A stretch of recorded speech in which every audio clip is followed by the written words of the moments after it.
ராகுல் காந்திக்கு அரசியல் குறித்தான அடிப்படை புரிதல் கூட இல்ல, இவருக்கு பிரதமர் ஆகணும்னு ஆசையா அப்படின்னு சொல்லி கேலியும் கிண்டலும் பண்ணிட்டு இருக்காங்க. என்ன மேட்டர்னா, எலெக்ஷன் கமிஷனோட ஓட்டர்ஸ் லிஸ்ட்ல குளறுபடி நடந்திருக்கு. இந்த குளறுபடியால தான் பிஜேபி திரும்ப திரும்ப திரும்ப ஜெயிச்சுக்கிட்டே இருக்குதுன்னு குற்றச்சாட்டு வச்சாரு ராகுல் காந்தி.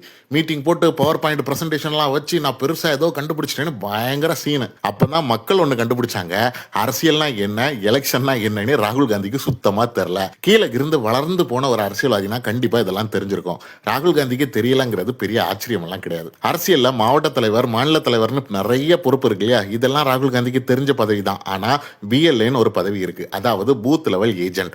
இப்படி ஒரு பதவி இருக்குன்னா அது ராகுல் காந்திக்கு யாராவது சொல்லி கொடுத்தா நல்லா இருக்கும். ஏன்னா இந்த பதவி இருக்கிறது தெரிஞ்சிருந்தா இந்த கம்ப்ளைண்ட் எதையுமே ராகுல் காந்தி வச்சிருக்கவே மாட்டாரு.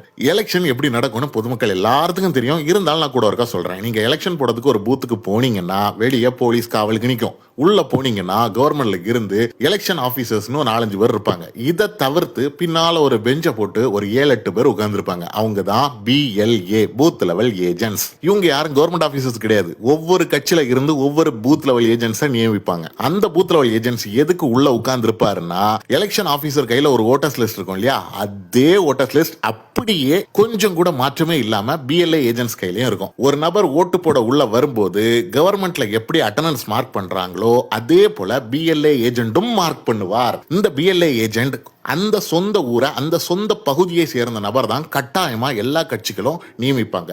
ஏன்னா இந்த பூத் லெவல் ஏஜென்ட்ஸுக்கு ஃபுல் டீடைல்ஸும் அத்துப்படியா தெரியும். என்னென்ன டீடைல்ஸ், இந்த பூத்துல மொத்தம் எத்தனை ஓட்டு இருக்கு, அதுல ஆண்கள் எவ்வளவு, பெண்கள் எவ்வளவு, இதுல எத்தனை பேர் வெளியூர்ல தங்கி இருக்காங்க, வெளியூர்ல தங்கினவங்க ஓட்டு போட வந்திருக்காங்களா வரலையா, இப்படிங்கிற அனைத்து தகவலையும் தங்களோட விரல் நுனியில வச்சிருப்பாங்க. அவங்களுக்கு யோசிக்க கூட வேண்டாம், உடனே அவங்களுக்கு தெரியும். அந்த அளவுக்கு ஷார்ப்பான கேண்டிடேட்டா இருப்பாங்க பிஎல்ஏ ஏஜென்ட்ஸ்.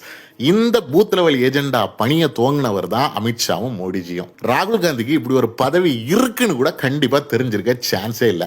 தெரிஞ்சிருந்தா இந்த குற்றச்சாட்டுகளை வச்சிருக்க மாட்டாங்க. சரி, அத்தோடு இல்ல, இந்த பிஎல்ஏ ஏஜென்ட்ஸ் காங்கிரஸ் கட்சியிலையும் உண்டு.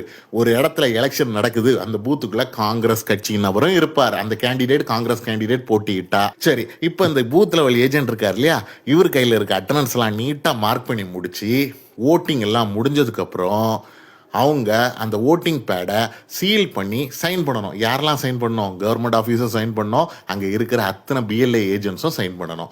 பூத் லெவல் ஏஜென்ட் சைன் பண்ணலைன்னா அந்த ஓட்டிங் பாக்ஸை சீல் பண்ண முடியாது. சீல் பண்ண முடியாட்டு கவுண்டிங் சென்டருக்கு எடுத்துட்டு போக முடியாது. இப்போ சொல்லுங்க, ஓட்டிங் லிஸ்ட்ல குளறுபடி நடந்தா முதல்ல பூத் லெவல் ஏஜென்ட்டுக்கு தெரியுமா, ராகுல் காந்திக்கு தெரியுமா? முதல்ல பூத் லெவல் ஏஜென்ட் சைன் பண்ணாம அங்க பிரச்சனையை ஆரம்பிச்சிருக்கணுமா? எலெக்ஷன் முடிஞ்சு 10 வருஷம் கழிச்சு இன்னைக்கு வந்து ராகுல் Gandhi power point presentation பண்ணியிருக்கணுமா?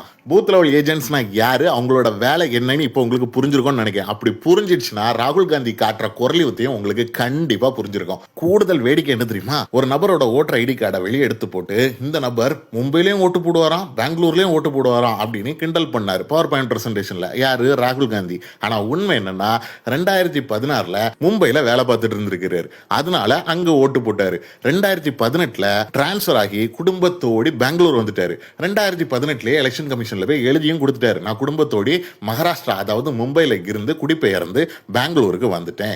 So என்னோட எலெக்ஷன் ரிப்போர்ட் எல்லாத்தையும் நான் சேஞ்ச் பண்ணணும். 2018ல அவர் சேஞ்ச் பண்ண ரிக்வஸ்ட் பண்ணதுனால 2021ல சேஞ்ச் பண்ணி கொடுத்திருக்காங்க. 5 வருஷத்துக்கு அப்புறமா இங்க வந்து ஓட்டு போட்டிருக்காரு. இதுல என்ன தப்பு இருக்கு?